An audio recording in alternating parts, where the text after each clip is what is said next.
Ayan guys, first time natin magpipitas ng palay guys. Ayan, first time natin. Kailangan natin magsuot ng putos dito sa mukha para hindi tayo mainitan. Nakasilong ako dito sa punong saging. Ayan, dito kasi sakripisyo guys. Yung ginagawa dito sa bundok guys. Sa probinsya guys. Pumipitas ng palay guys dahil indog na sila. Yan, konting tiyaga lang mga idol. Habang nagpapahinga ako guys, magbibideo muna ako.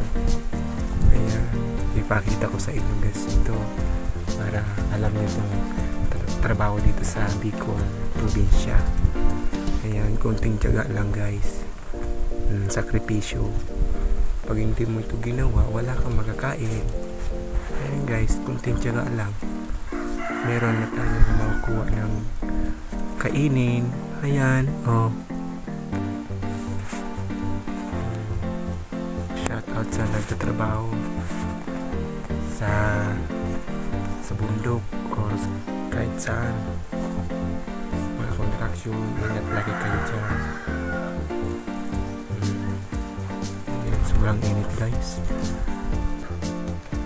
Grabing init. Alas 10 pa lang guys, mainit na yung araw. Ayan, sipag ng mga